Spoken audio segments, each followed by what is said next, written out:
What's up, Spellslingers? Today we're going to take a look at the very first list, updated for M20 of course, that ever made me want to reach out and say, hey, I made a really cool list that I'm liking and it's actually really good, so I wanted to try YouTube. And here we are looking at Amass Control again for M20 Standard.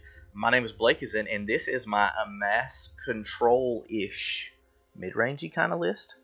But anyways, getting started at 2 here is one of our most important cards, this enchantment that not very many people play. There's not another card like this thing in Standard, but it's a pretty important card to have, so we're playing 4 of it. You don't really want to have 4 down on board, if you draw all 4, don't play the 4th one, because you start hitting yourself for a lot, and it's a really bad tempo play if you're shooting yourself for 4 and then it gets bounced, aka dead, and then gets bounced again. So don't do that. But 2 down, very happy number. So you definitely want to be drawing multiples of this every game. We've got a lot of synergies in the deck built around this thing, and we will get to those as we come to them. Legion's End is a super solid card right now. That art is absolute beast mode, and the animation is just as good. The thing exiles creatures instead of the destroy effect, but it also gives us information about our opponent's hand. And it's an easy 2-for-1, sometimes 3-for-1, and can also 4-for-1. So I've never had it happen, but 2-for-1s, they happen a reasonable amount. The card's very flexible. We've got 2 more on the side for pesky vampires or pesky zombie token swarms that we might run into. So pretty cool card. I recommend playing it if you're in black. Black is super strong removal cards right now. If you're playing black-blue, you're playing 4 Thought Erasure. Plain and simple. The card is just nuts. Surveil is very good for making sure we find one of our 25 lands when we need them, or get them out of the way when we don't. And just being able to pitch something from our opponent's hand, beat it clean, is just very good. You need to watch out for Veil of Summer, but that's about the only thing that gives this card any trouble. Now, Gleaming Overseer is a fun one. This is a really hard card to deal with for some of the weenie-ish and even mono-red type lists. The guy is a 1/4 by himself, and he also creates a 1/1 zombie token, if you haven't done anything else on the board. So they have to commit a lot of extra cards to be able to just get through this thing and start punching in damage. Very important that he gives hexproof, so he kind of gets around that whole Teferi bouncing your token thing. And also gives menace, so chump blocking, not that much of a problem. They need to be able to block with 2 things. So pretty good synergy between that, and when you have a big one, you're getting in with the lifelink after you attack. Pretty cool card. 4 is too many, 3 is the right number. Sometimes you board some of them out, sometimes you board all of them out, but game 1, this is definitely a card we want to be seeing. Narset, everybody's still trying to draw cards on their on their turn, other than the one that they were given in their draw step, so she's more relevant again, in my opinion. And she hits everything except our 8 creatures we have in the deck. We've got 3, 6, 7, 8 creatures. So very easy for us to go find more fuel and dig deep and find another card that we'd like to play. Except for that game where I drew 10 lands in 18 and then used Narset and found 4 more. That happened. So anyways, moving along. 2 Bloodsun in the main. Very good against the Field of the Dead, right? Replaces itself. Not too hard for a control deck to be playing a 3-mana draw card, right? Now, it's super relevant when you get to cut off lands, and it also makes you not have to shock yourselves with our other lands that we've got going on here. It does turn off the scry from Temple of Epiphany, but other than that, it's just mostly a 98% beneficial effect. Just really gets around that whole Field of the Dead thing going on right now. Bedevil's just stupid flexible. Just being able to pop a Planeswalker for free, some artifacts, and a lot of creatures. Very, very flexible. We do got a lot of different mana symbols in our deck, but this is definitely one. We'd rather run this over Cast Down because just being able to hit Planeswalkers and things like that is just super important. And sometimes you just get to rebuy it, just play an extra one from Kefnet. So don't forget about lines like that. But Kefnet is a big body 4/5 flyer for 4 who is really hard to deal with in a medium to long game. Aggro decks have trouble with him. He's 5 toughness and he flies, right? But he also gives you extra cards when you top deck things that aren't lands or creatures out of this deck. So we just get a lot of extra mileage out of our cards when we have Kefnet down. If you've got 4 mana and Kefnet in your hand, you're probably going to be playing Kefnet, unless you need to use the Widespread Brutality. Now, this card is really important for the deck because the first thing he says is amass 2. Sometimes you're going to use this in a long game to just amass 2. Sometimes you're going to have that 2/2 in a long controlling matchup. But with nothing else on the board, you amass 2, and then your army will deal damage equal to its power to each non-army creature. So it'll hit every creature except for an opposing army, since you each get one army, right? If you have Dreadhorde Invasion down or have used Gleaming Overseer, this is a pretty good play. This is starting to get a little more into that Deafening Clarion territory. And once this thing starts getting up to be a big army, well, this will nuke an entire board. You can also buff your zombie with the Bedeck effect and get an extra whammo from Widespread Brutality there. But a super cool card. One interesting play that pops up is if you have a 6/6 zombie and you attack with it, give it lifelink, it survives for some reason, or it had menace and they didn't block. When you use the Widespread Brutality, it will be lifelink damage, so you can make some pretty big life swings there.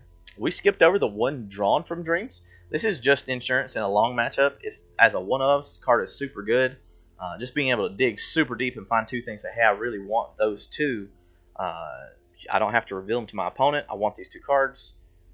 Basically, like the best kind of draw two, right? It's sorcery speed, but no big deal.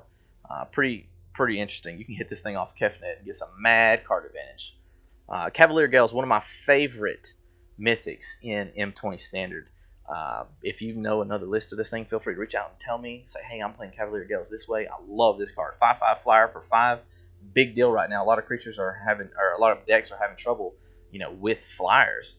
But when he enters the battlefield, draw 3 and put 2 of them back onto your library. So one of the super cool things you can do with that is say, hey, all right, I want these 2 cards, but I'm going to put the most important one on top of the deck. That way, they have a lot less chance of interacting with that card. I mean, if they shuffle it away, sure, whatever, but it dodges thought erasure and things like that. Like it's really hard for them to see something like that coming or play around it. And when it dies, you shuffle it back into your library, or its owner's library rather, and then you scry 2. So if it was on your opponent's side of the board, you kill it, it goes back to your library, but then they still scry 2, which is really, really silly. But anyways, getting the scry 2 helps you have the control over your draw steps. So very, very powerful card. 3, Enter the God Eternals. This one is a big deal in this kind of deck. Having a single 1/1 zombie army down will let you have a target for Enter the God Eternals, and it will be a good target. Because of the way the Amass 4 part of this card works, you can target your zombie token, and it will gain that 4 power. So it's not going to kill itself. It's going to be, it'll take 4 damage, sure, but it's also going to gain 4 toughness. So it'll essentially just ramp up power all of a sudden. So if you've got a 2/2 zombie token with Dreadhorde Invasion down, you shoot that, and now you've got a 6/2. I mean, it's a 6/6, but it's taking 4 damage. So you've got a 6/2, quote unquote, and then you swing with it. You've gained 4 from this, and then you gain 6 from the lifelink. Big play against things like mono red and vampires. So getting all that life back is just nuts and hard for them to deal with. Our sideboard very quickly. Oh, and by the way, if you guys are like these kinds of decks, we took a little bit. I think we took 2 weeks off from making videos. I was just trying to reset. I've got a little bit more things going on, so. But show me some love and leave a sub, man. We're gonna go back to doing this weekly. I've got a few more lists I'm working on, having some fun with. Still streaming over on Twitch. Still gonna be doing the write-ups and things like that. So just don't forget to reach down there and hit that sub button, because I'm gonna keep doing this. Also, we wear really cool anime hats, so if that's your thing. But anyways, 3 negates helps out with the long games. 2 more Legion's Endings. We kind of talked about those already. Just having the extra 2 is just very good. 2 Elder Spell, really good against the Jeskai lists, kind of popping up a little bit. Again, the Jeskai Super Friends or whatever, and just really, really good against Esper lists in general. 1 Cry of the Carnarium, vampires, zombie tokens, you name it, an extra board clear, not a bad thing to have. Ashiok is pretty good against a lot of decks, actually. Even like putting him into something, like if you're going to be a really slow game and putting it up against Enter the God Eternals, you can deck your opponent. But he also stops him from searching through things that the Field of the Dead decks usually run, like the Circuitous Route and things like that. So pretty cool card. Really shuts down those Scape Shift decks. Not necessarily just the land, but the Scape Shift part, yeah, it's a big deal. Thief of Sanity, pretty good. Flyers are just good right now. A lot of decks having trouble with them, so you just go over the top and get yourself some free card advantage. So not a problem there. And last but not least, 3 Chandra Awakened Inferno, because Some games are long, and some other games you need other board clears. This thing is almost main boardable, but we have enough win condition out of our game 1 that we know how to tune ourselves a little bit better in game 2. So, you know, -3 board clear, -X shoot whatever, +2 is instant inevitability against any kind of control deck. So, anyways, I hope you guys enjoyed the list. I've got some stuff lined up for you. Some sound issues happened with the vampire list, but we tested this in the constructed event, and we went 6-3, which I don't think we deserved any of the 3 losses. But anyhow, you know, men screw, whatever, it happens. Magic the Gathering, right? So, pretty good in the constructed event, and we're gonna start tuning this thing again in ranked. I've not been playing much ranked. My wife is actually higher ranked than me by a long shot. Now I've not been playing much ranked this season, so we took a decent little break, but now I'm ready to get back into it, and I've got a few good ones lined up for you, hopefully, and I hope you enjoy. I've got some funny antics too, so if you like this kind of this type of video or you know what I'm doing, just you know reach out and let me know. But with that, here are the games. I like proliferate decks though, man. I'm not sure of a good one, but I do like them.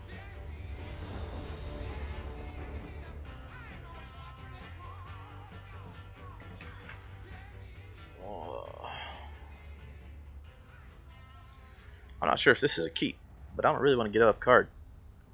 So I'm going to sit on the removal and hope to draw a 3rd land.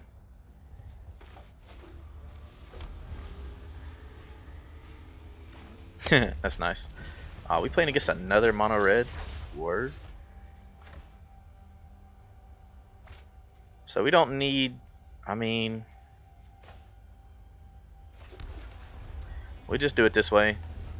We're gonna have to shock that land in, but we need to hit Experimental Frenzy, or I'm sorry, the Steamkin.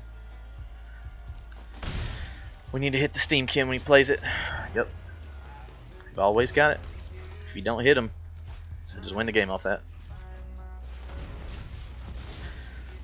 Find myself, rewind myself. You know what I haven't seen in a while is freaking Goblin Chain Whirler. For the playback. You running a targeted spell though? Like, are you buffing it or some kind of way? Number 1. Wow, lightning strike shock on my dude.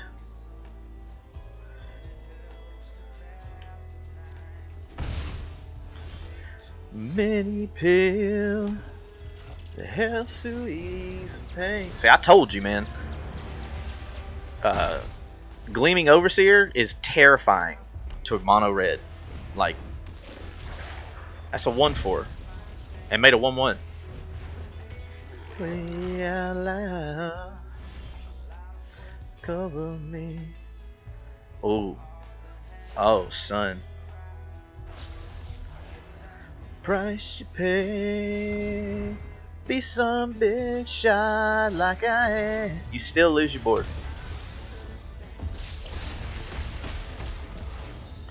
Can't find love. Amass control, man. You should play this in a tourney. That's what you need to do. I will always be around. Oh.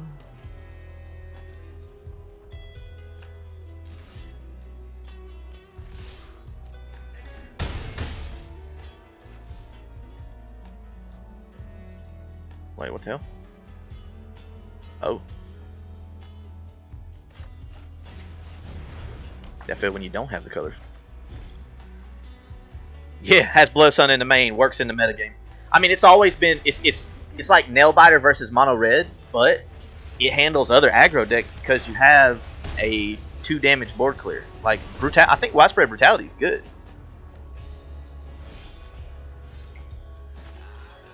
No, I don't want to reveal Dragon Skull Summon. People don't know about things I say to you. Don't understand about the shit that I've been through. Well, yeah, you're right.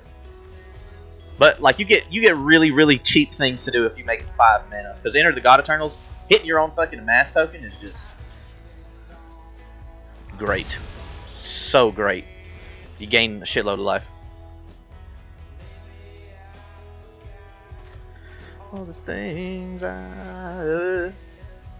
So like right now I just God Eternals my Kefnet. I mean he's got a burn spell.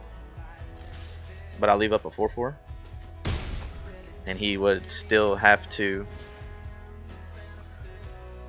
Stanter. Go ahead, hit it. Shoot the Kefnet. People get what they deserve. We'd have to get it tuned by, what was it, this weekend? Like, so we'd have to have it tuned by this weekend. So you'd have to say which decks am I expecting the most and make that call. Only God knows why. So this hand is... I think it's okay. Of course it's going to be another mono red though. Why? Because it's the farming the event. Oh, I think Ember Hauler is pretty good though. I like that card a lot. Let's see what you got. Show me what you got.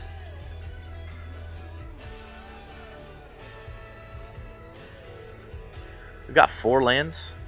Oh, we got 5 lands. Oh hell yeah. That's juice. That's the juice. This can remove the Chain Whirler if he plays it.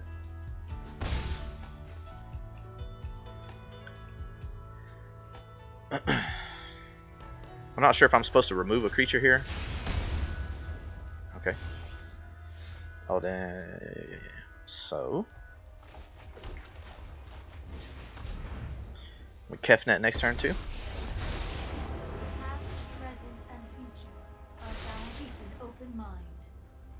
Okay, I guess we're taking Bedevil. So what do you like? How much? Like, if you expect like 40% of the board to be, scape shift of some kind. The problem is, I think the Yarok scape shift list is better. I'm not feeling constant sorrow. I might take a break and play some League with my boy Blake here in a little bit.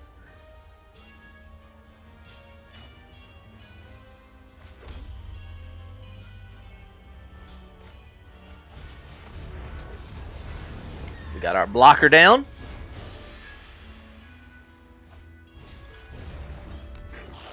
What's up, Jimbo? This is the spiciest list that I've ever made. I'm revisiting it for M20, and that's no lie.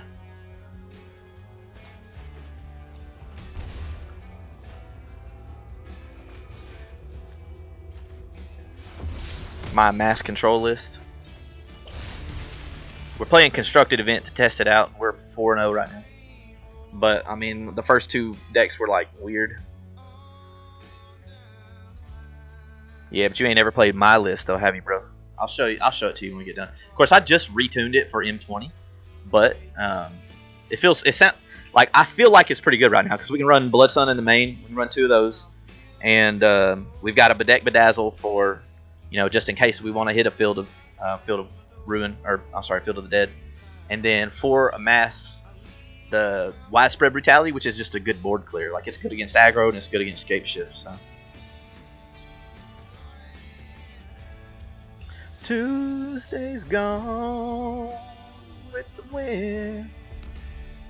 Whirly boy, Spitfire. Too bad we can't reveal Blood Sun. I think we just go ahead and do that.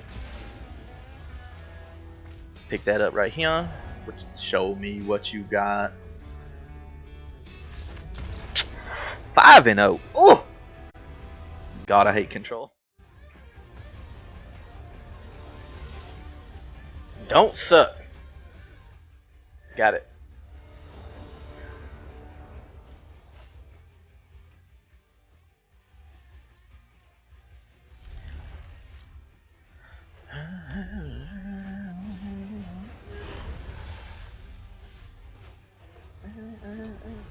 If he gets Calamity down before we can erase it, it's gonna be painful. We just need to pick up a brutality. Hey, it's my list. Nope, not my list. But it's for sure Calamity. So it's just 4 damage a turn. It's cool. It's cool. You know.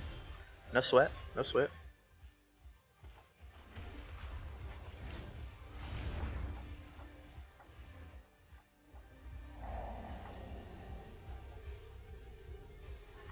Fucking every one of these is terrible.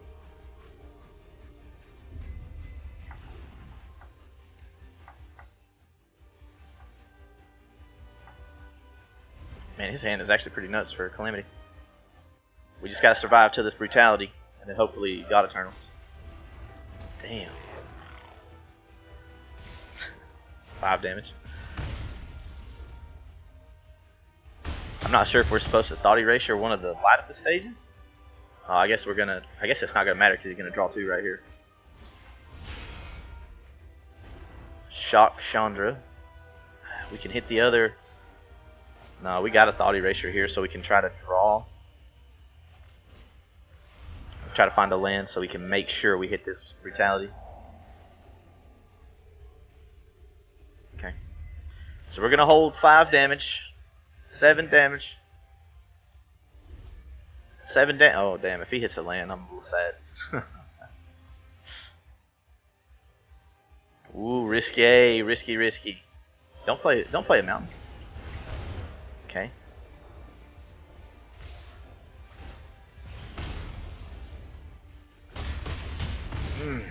Getting close. Okay.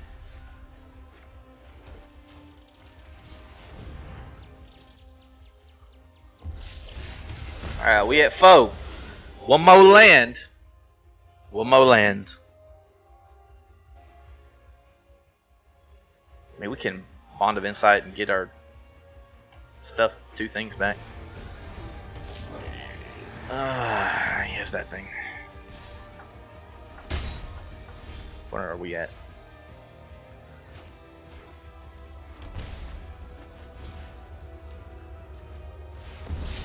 We have to make that play there, for sure. 2 low life.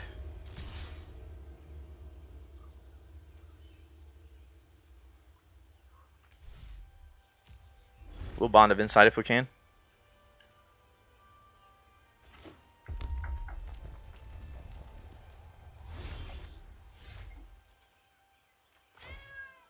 I guess we may as well.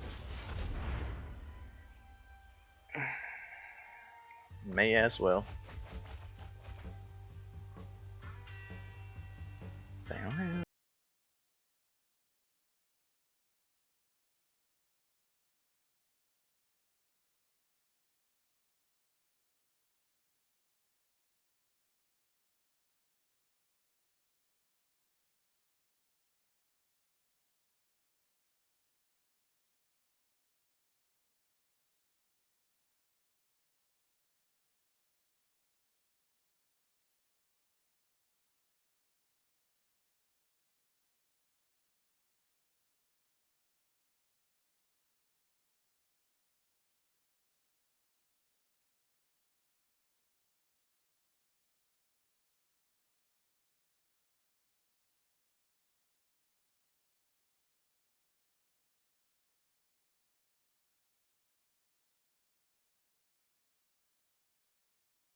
Well played, my guy.